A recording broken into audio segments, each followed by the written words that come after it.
Certaines personnes ressentent le besoin de faire le bien autour d'elles, d'apporter à l'humanité une solidarité dans l'ombre grandissante d'un égoïsme flagrant.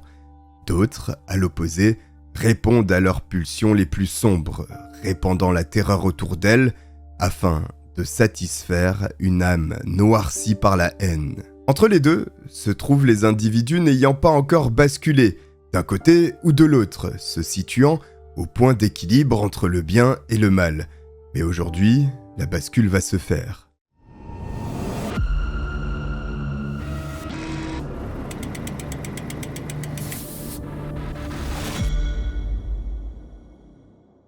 En 1960, du côté de West Orange, aux États-Unis, la grande famille Cullen, composée des parents Edmund et Florence, ainsi que de leurs 7 enfants, s'apprête à accueillir le dernier de la famille, Charles. Ce 22 février est donc une date heureuse, bien que la naissance du petit Charles ne fut pas souhaitée par ses parents, tous deux ouvriers et éprouvant des difficultés afin de subvenir aux besoins de cette famille nombreuse. Une difficulté qui s'accentuera le 17 septembre 1960, à peine 7 mois après la naissance de l'enfant, lorsque Edmund, le père, décédera.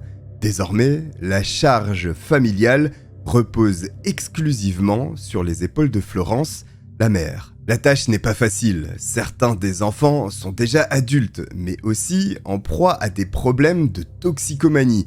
Parmi les sœurs, il y en a qui tombent enceintes. Étant seules, elles reviennent à la maison pour profiter d'un toit et d'une aide financière. Florence porte réellement sur ses épaules une famille dont la gestion pour une seule personne relève de l'exploit. Ses seuls revenus sont ceux de son emploi de couturière. Étant insuffisant, elle se rend régulièrement à l'église demandant la charité. Malgré tous ses efforts, la vie de famille est chaotique. Charles, quant à lui, n'échappe pas aux rudes conditions de vie.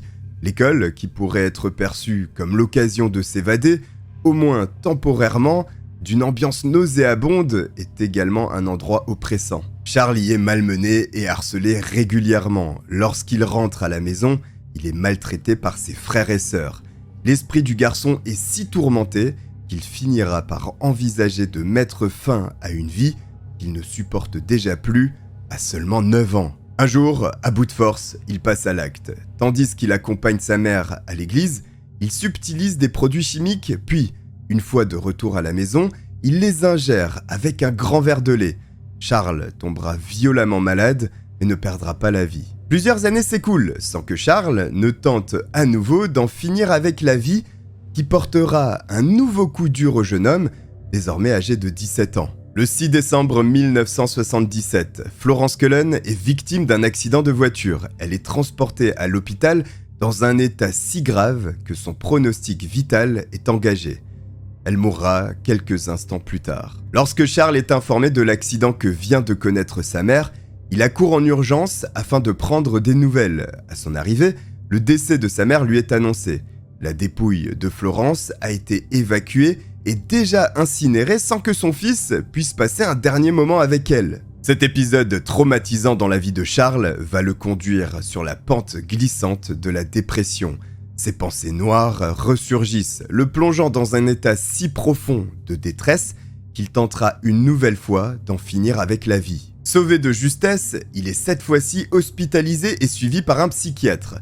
Charles ne se confiera cependant jamais au médecin, conduisant ce dernier à abandonner le suivi entamé. Voici donc le jeune homme à présent âgé de 18 ans, sans réel repère et sans avenir certain suite à sa décision de quitter le lycée.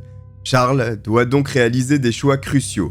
L'un d'entre eux sera de servir dans l'armée. Il s'engage au sein de la marine américaine, mais doit tout de même se soumettre à une série de tests physiques et psychologiques afin de s'assurer qu'il est apte à servir ce corps de l'armée. Malgré son terrible passé, c'est avec succès qu'il passe ses différents examens, évitant une potentielle révocation, notamment du fait d'un état mental fragile.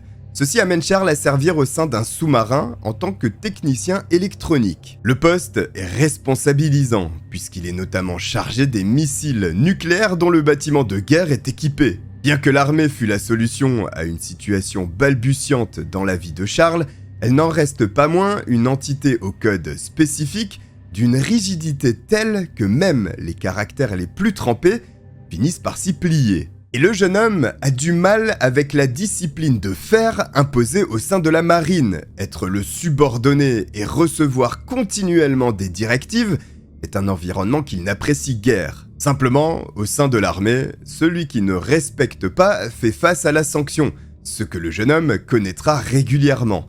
L'un des incidents l'impliquant sera plus notable que les autres. Un jour, un officier entre dans la salle des commandes permettant d'activer les missiles nucléaires présents sur le bâtiment. Il aperçoit un homme en blouse blanche portant un masque chirurgical et des gants positionnés devant la station de lancement des missiles. Aussitôt, l'officier écarte l'homme de l'endroit et découvre qu'il s'agit du technicien Charles Cullen.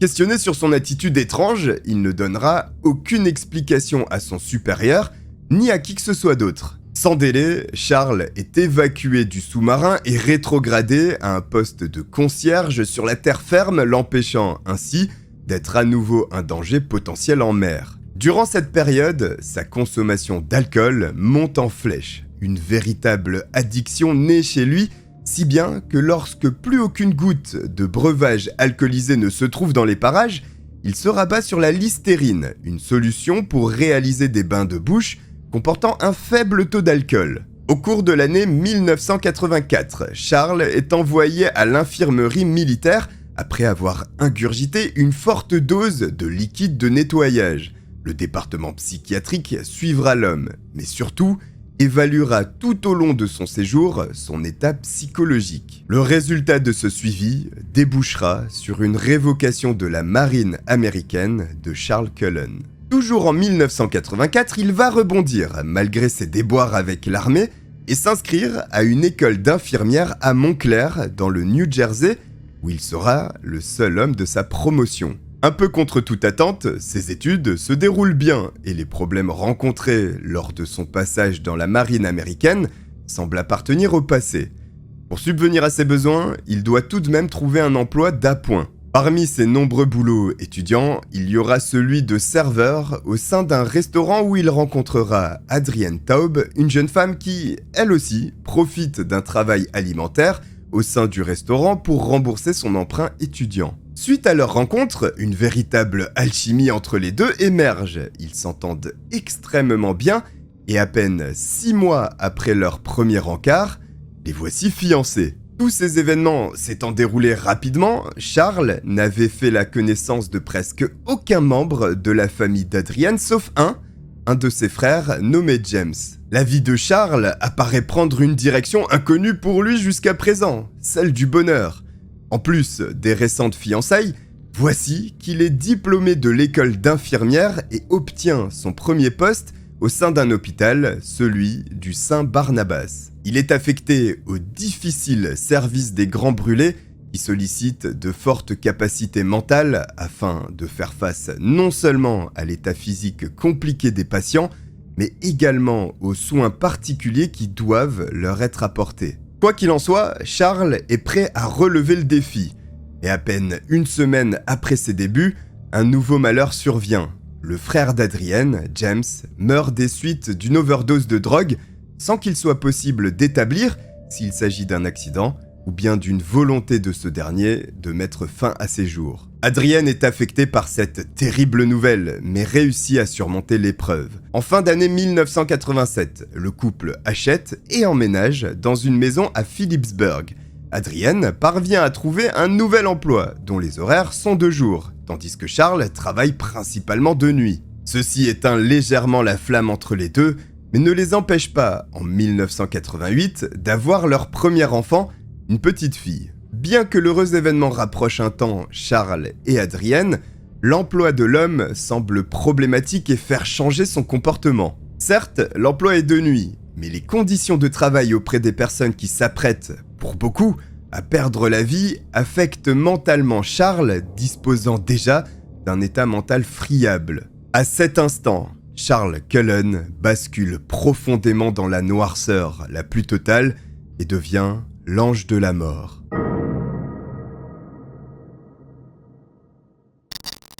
À l'entame de l'année 1988, Charles Cullen se rend dans la chambre d'un patient atteint du sida, mais non concerné par le service des grands brûlés. Cette personne semble condamnée, mais l'infirmier va s'assurer de son décès en lui injectant une dose mortelle de médicaments. Le patient décédera d'une overdose. Quelque temps plus tard, le 11 juin 1988, John Yengo, un juge du coin, âgé de 72 ans, est admis au service des grands brûlés suite à un grave coup de soleil.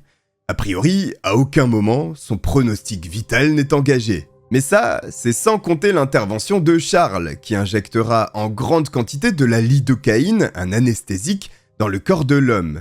John Yengo mourra suite à cette injection. Le personnel de l'hôpital pense d'abord qu'il a succombé d'une maladie rare de la peau. Rapidement, des employés constatent que le comportement de Charles est différent depuis cet incident. Il semble, de surcroît, qu'il soit ivre en plein service. Mais le département des grands brûlés, engendrant des dégâts réguliers sur la santé mentale des salariés, les collègues de Charles ne sont pas entièrement surpris de son attitude. Depuis ces événements, 3 années se sont écoulées, et nous voici au début de l'année 1991, lorsqu'une infirmière découvre une poche d'intraveineuse si pleine que son contenu en fuit. Et comme il apparaît que cette poche a été utilisée, l'infirmière décide de la faire analyser afin d'en connaître le contenu. Il découle des résultats que le liquide est composé de sérum physiologique ainsi que d'héparine. Jusque-là, rien d'anormal, sauf qu'un troisième élément apparaît dans ces analyses, de l'insuline. Or, en aucun cas, une poche de cette nature aurait dû en contenir. 3 jours après la découverte, le 14 février 1991, Anna Byers, une patiente du service cardiologique, est préparée pour un pontage du muscle cardiaque. Les infirmières passent du temps avec Anna pour la rassurer sur le déroulé de l'opération et prendre soin d'elle. 24 heures avant l'intervention, et comme la procédure le prévoit, une perfusion contenant de l'héparine ainsi que du liquide physiologique est mise en place afin d'éliminer les possibles caillots de sang en agissant comme un anticoagulant. Il s'agit d'un procédé classique, en théorie sans risque. Pourtant, 30 minutes après l'installation de la perfusion, l'état de santé d'Anna se détériore fortement.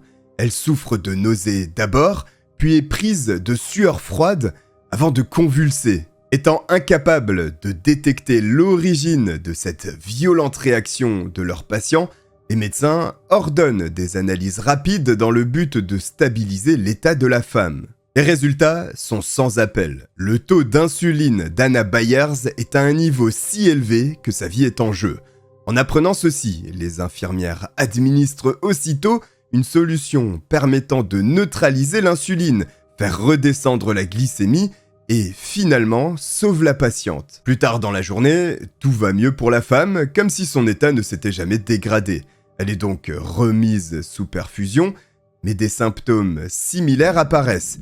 Immédiatement, les perfusions sont retirées et la même opération de sauvetage lancée, puisque le taux d'insuline a explosé une seconde fois. Le lendemain, un autre patient, Fred Belf, connaît exactement les mêmes problèmes de santé.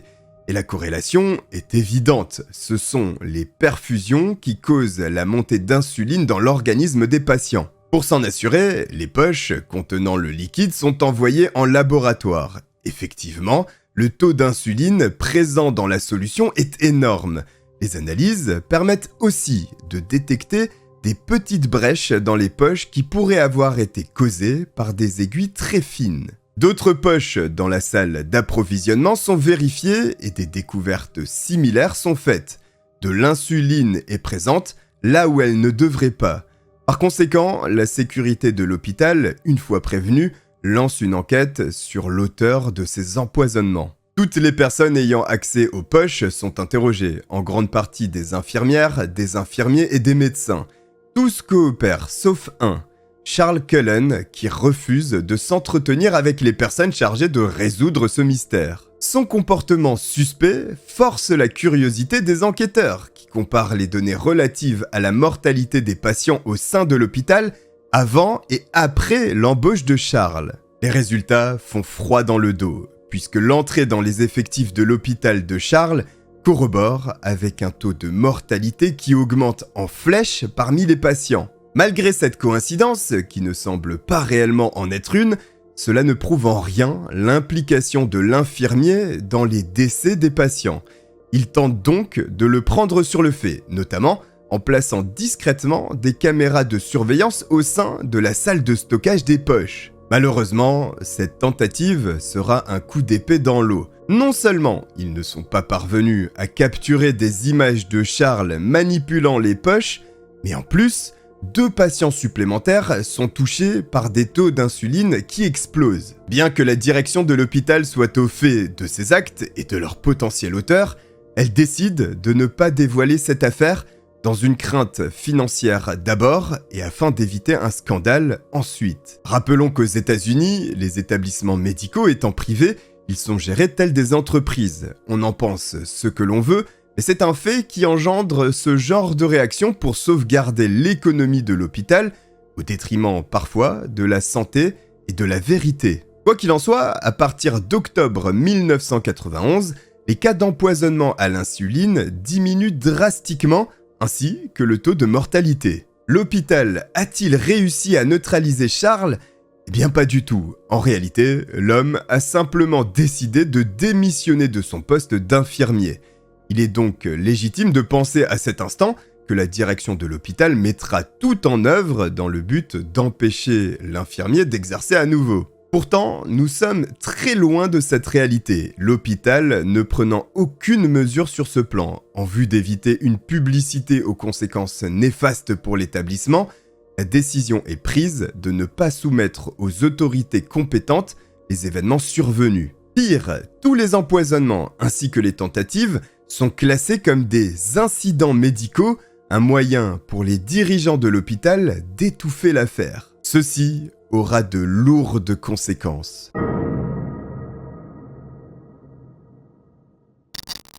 Toujours en 1991, 2 semaines plus tard, voici Charles en train de postuler à l'hôpital Saint-Luc, se situant à Phillipsburg dans le New Jersey. Ce dernier n'hésite nullement à mentionner comme référence l'établissement précédent pour lequel il travaillait. Et puisqu'aucun doute n'existe quant à la candidature de Charles Cullen, celui-ci indiquant qu'il souhaite se rapprocher de son domicile, les dirigeants de l'hôpital Saint-Luc réalisent l'erreur d'embaucher l'ange de la mort. Quoi qu'il en soit, pour Charles, ce nouveau poste est une véritable aubaine. D'une part, il quitte le service des grands brûlés particulièrement difficile, et d'autre part, il bénéficie désormais d'horaires de jour. Un point important, puisque ceci mettra un terme à l'éloignement que son couple connaissait depuis plusieurs mois. Si bien qu'Adrienne et Charles auront une 2e fille ensemble.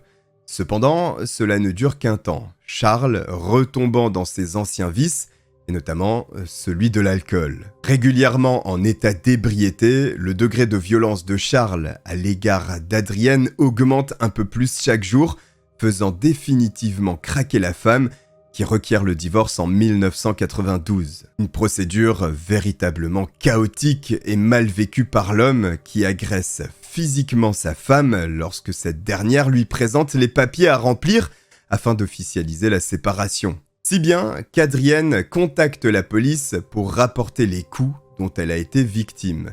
Elle exprime également aux policiers ses doutes sur l'activité professionnelle de son mari et les informe des enquêtes menées à son encontre lorsqu'il occupait son poste précédent sans pour autant être capable d'en définir la nature. Finalement, la situation se règle lorsque Charles accepte le divorce et quitte le domicile habitant désormais dans son propre appartement. L'homme réoriente rapidement son intérêt sur une autre personne portant son dévolu sur l'une de ses nouvelles collègues, Michelle Tomlinson. Cette dernière, ayant accepté un premier rendez-vous romantique avec Charles, ne savait pas à cet instant qu'elle avait commis une grave erreur. Charles tombe amoureux de sa collègue instantanément après ce dîner et se lance dans une lourde campagne de harcèlement.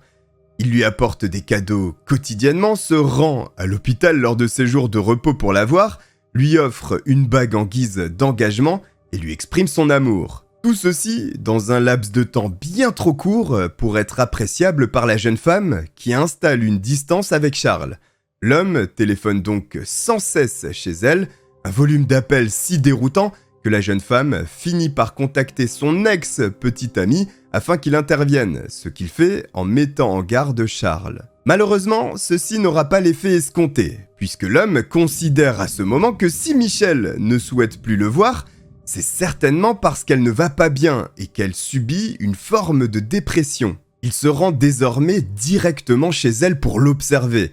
Lorsqu'il aperçoit de la lumière dans le domicile ou la voiture garée à l'entrée, il fait immédiatement demi-tour, pensant qu'il risque de manquer son appel. Simplement, à chaque fois qu'il fait ça, il constate qu'il n'a pas de message sur son répondeur et qu'elle ne tente aucunement de le joindre.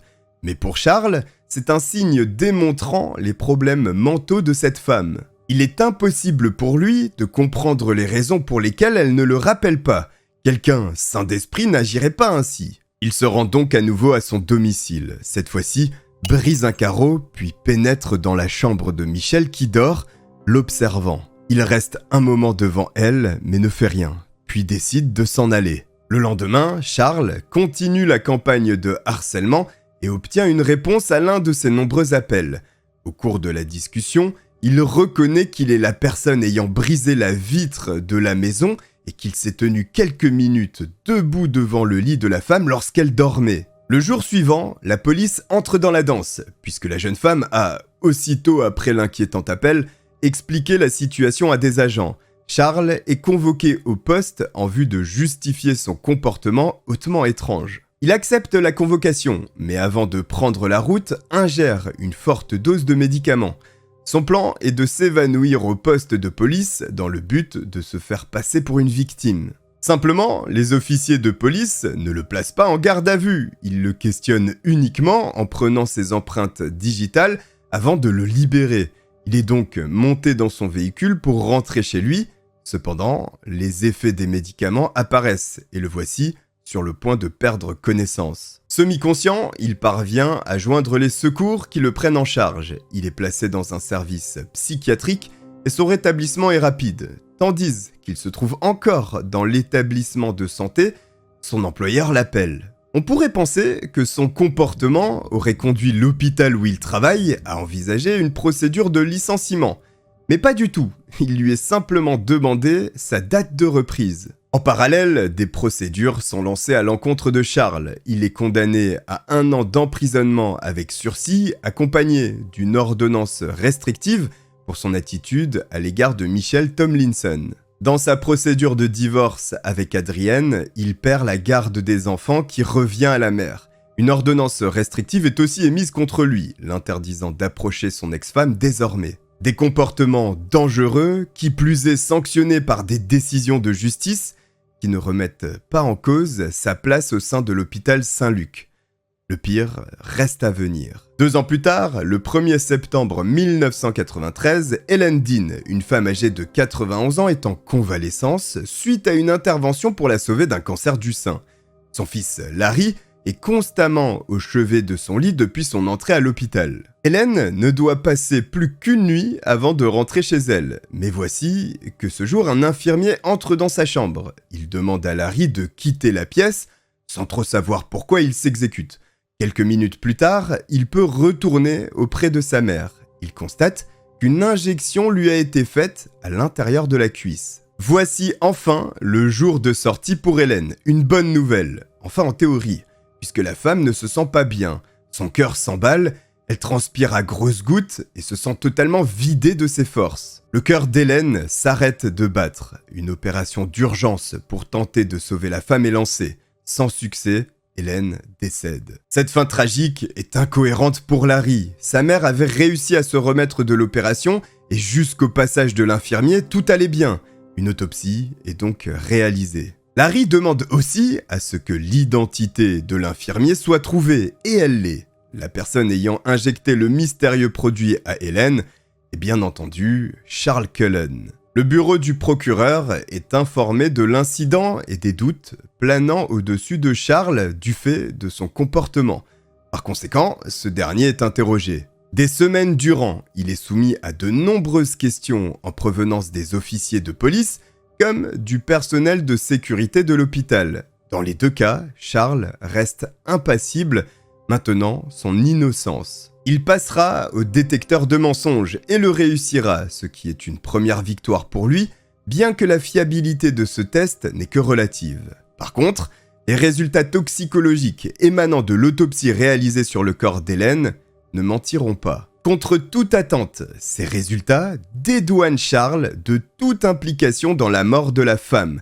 Aucune substance suspecte n'a été retrouvée dans les analyses, malgré des recherches parmi une liste de plus de 100 produits chimiques qui auraient pu causer une telle réaction chez Hélène, permettant de conclure à une mort naturelle. Pourtant, c'est bien Charles Cullen qui a mis fin à la vie d'Hélène Dean en utilisant de la digoxine, un agent utilisé notamment en cas d'insuffisance cardiaque et qui, mal dosé, peut être mortel. Malheureusement, l'enquête ne fera pas la lumière sur ce point, Charles étant de fait réintégré.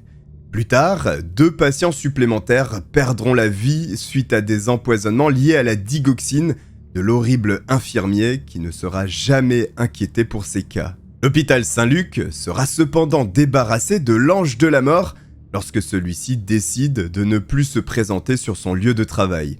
Il souhaite changer, présentant sa candidature à un nouvel établissement médical, celui du Hunterdon Medical Center à Flemington, toujours dans le New Jersey. Une nouvelle fois, il ne rencontrera aucune difficulté lors de sa procédure de recrutement, dans la mesure où son dernier employeur conservera interne l'enquête menée, ne dévoilant pas non plus son séjour au sein d'un service psychiatrique. Quoi qu'il en soit, Charles est embauché, tandis que l'on pourrait penser qu'il soit tenté de récidiver ses empoisonnements, ce ne sera pas le cas. Durant 2 ans, il sera un véritable employé modèle, adulé par tous ses collègues, ainsi que les patients qu'il a sous sa responsabilité. L'ange de la mort ne semble plus faire partie de la personnalité de Charles Cullen. La personne qui pense une telle chose se fourvoie complètement. L'ange de la mort ne disparaît jamais, il dort simplement et ne demande qu'à être réveillé. En novembre 1995, Charles vit mal la fin d'une relation amoureuse qu'il avait entamée avec une collègue depuis quelques mois. Cet événement fait remonter les plus sombres pulsions de l'infirmier qui change totalement lors de sa 3e année de présence à l'hôpital. Il est à présent extrêmement horripilant avec les gens qui l'entourent. Il est méconnaissable dans l'attitude et ses performances professionnelles en pâtissent. Il commet de nombreuses erreurs médicales, il donne les mauvais médicaments, certains n'étant même pas prescrits par les médecins, un véritable chaos médical. Mais ces erreurs sont en réalité intentionnelles. Au début de l'année 1996, des patients meurent. Ils sont au nombre de 5 et une enquête démarre. Un schéma bien connu dorénavant par Charles qui sait également que l'utilisation de digoxine ne sera certainement pas détectée. Ce qui est effectivement le cas, des personnes décèdent de causes qui sont inconnues. Les dirigeants de l'hôpital perdent patience avec toutes ces erreurs commises par l'infirmier, opposant à ce dernier la possibilité d'un licenciement. La direction de l'établissement soupçonne Charles d'être impliqué dans la mort des patients. Et comme précédemment, ils savent que si le doute est rendu public, les proches des victimes solliciteront un éclaircissement. Dans le cas où les meurtres seraient avérés, il y aurait une pluie de poursuites impliquant l'hôpital. Mais le cycle se répète. Charles quitte de lui-même l'établissement qui est soulagé de voir le problème s'éloigner avec les secrets des décès. Le processus recommence donc lorsqu'il est engagé au sein du Morristown Memorial Hospital, réputé pour ses services de qualité en matière médicale. Cette fois-ci cependant, au moment du recrutement, les anciens employeurs de Charles sont tous questionnés à propos de ses compétences, son attitude, ses capacités de manière générale. Tous feront les louanges de l'homme. Seulement, moins d'1 an après son entrée dans les effectifs et un décès plus tard, Charles est licencié pour insuffisance professionnelle. Outre son comportement détestable, il n'administre pas les bons médicaments.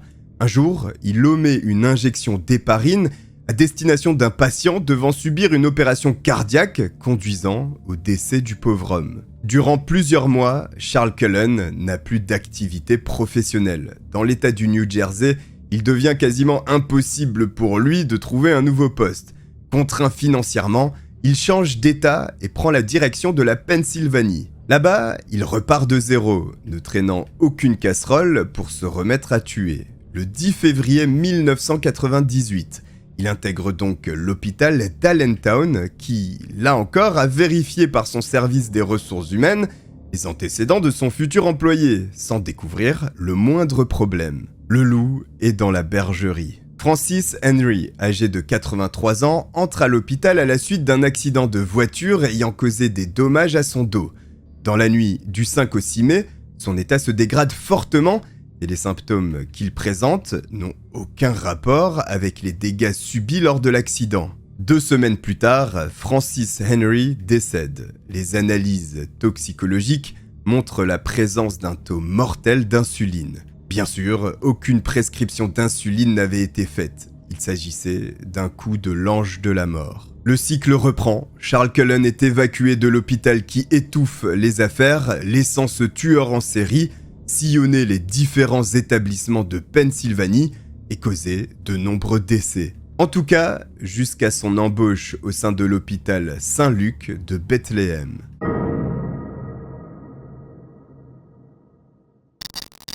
En 2000, l'hôpital Saint-Luc de Bethléem est l'un des meilleurs établissements médicaux des États-Unis, étant présent parmi les 100 premiers selon un classement établi à cette période. Charles Cullen est affecté en tant qu'infirmier dans le service cardiologie de cet hôpital prestigieux. Approximativement 2 ans durant, il est un employé modèle faisant honneur à la réputation du service qui l'emploie. En 2002, une autre infirmière du département découvre dans une poubelle destinée aux objets tranchants des boîtes vides de médicaments. Parmi les médicaments apparemment inoffensifs destinés à normaliser l'arythmie cardiaque, des emballages de Vecuronium, un médicament qui paralyse le système nerveux, ont également été retrouvés. Ce médicament est rarement utilisé et seulement en petite quantité, si bien que l'énorme quantité d'emballage vide a obligé les autorités et les autres infirmières à agir. Le mystère est levé lorsque Charles est pris en flagrant délit d'utilisation de ces dangereux médicaments. Une rencontre avec l'ange de la mort et l'avocat de l'hôpital est organisée. Celui-ci propose un arrangement. Dans le cas d'un licenciement d'un commun accord, l'hôpital lui offre une référence neutre et lui assure que l'incident ne serait pas inscrit dans son dossier. Cullen accepte, puis est escorté hors du bâtiment par la sécurité le même jour, le 5 juin 2002. Cependant, l'affaire ne s'arrête pas là. 8 infirmières qui travaillaient avec lui décident d'approfondir l'enquête.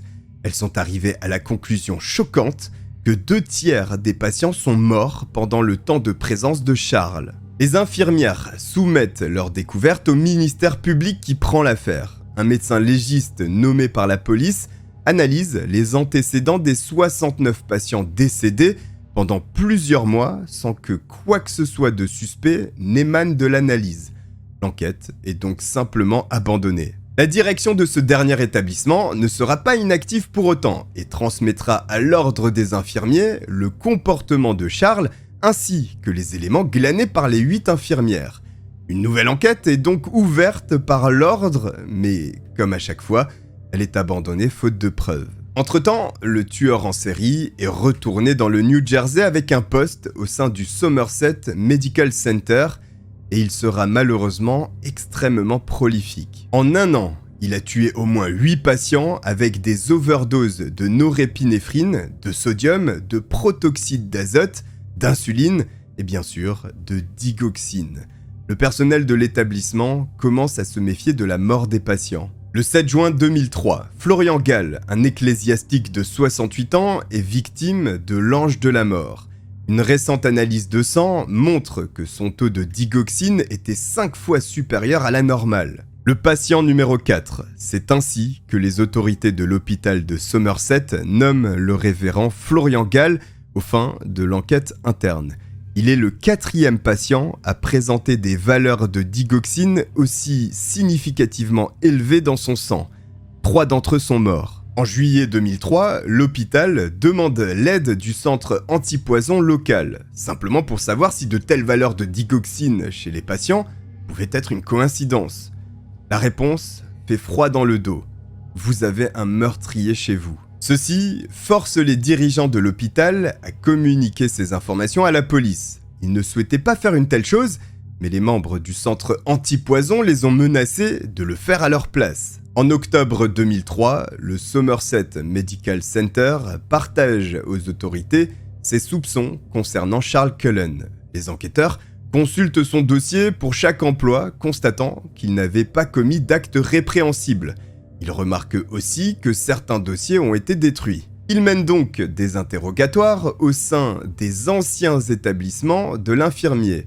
Nombre de ses ex-collègues affirment que Charles avait tué des patients par overdose de digoxine. Pendant ce temps, Charles est licencié de l'hôpital du Somerset, qui remet également le dossier de son salarié à la police. Le 15 décembre 2003, Charles Cullen est placé en état d'arrestation, refusant néanmoins de parler aux policiers.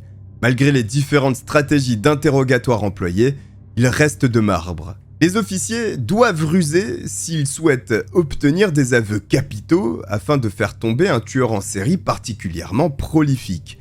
Ils amènent au commissariat une femme qui s'était liée d'amitié avec le monstre, Amy Ridgway. Elle doit délivrer un discours bien précis. Dans le cas où il n'avouerait pas les crimes pour les endosser seul, elle sera aussi inculpée pour complicité. Cette tentative quelque peu désespérée fonctionne et Charles Cullen avoue entre 30 et 40 victimes depuis 1988. C'est une première étape, mais les policiers pensent que la fourchette donnée par l'homme est très basse. Et surtout, malgré les aveux ainsi que les noms précis donnés par le tueur, il n'y a en réalité aucune preuve. Tous les décès auxquels il pourrait être lié ont tous été classés comme des morts naturelles. Finalement, face au risque de condamnation à mort qui plane au-dessus de cette affaire, Charles Cullen passe un accord le 29 avril 2004, lui permettant d'éviter la peine capitale à condition de plaider coupable et coopérer totalement, donnant le nombre exact de victimes accompagné de leur identité. Charles Cullen coopère comme prévu et se voit condamné à réaliser 18 peines d'emprisonnement à vie, bien que le nombre de victimes soit plus élevé, aux alentours de la centaine, sans pouvoir être plus précis, une quantité d'éléments n'ayant pas été transmis par les hôpitaux ou même détruits. Même si seuls 18 dossiers sont allés au bout et ont débouché sur une condamnation à l'encontre de Charles Cullen, ce dernier aurait en réalité tué entre 100 et 300 personnes selon certains de ses anciens collègues et ses procédés spécifiques. Les hôpitaux, ayant conservé le pied sur le frein tout au long de la procédure afin d'être impactés le moins possible, n'ont pas aidé et la vérité sur cette histoire et surtout le nombre de victimes ne sera malheureusement jamais connu. Mais voici l'un des tueurs en série américains les plus prolifiques ayant bénéficié, de façon ironique, de la protection d'un système ayant vocation à sauver des vies. Une histoire tout aussi incroyable qu'effroyable. Si elle vous a plu, n'hésitez pas à vous abonner en activant la petite cloche pour ne pas manquer la suite du contenu. Vous trouverez dans la description mes réseaux sociaux pour venir interagir directement. Je vous remercie de m'avoir regardé et je vous dis à très bientôt. Ciao.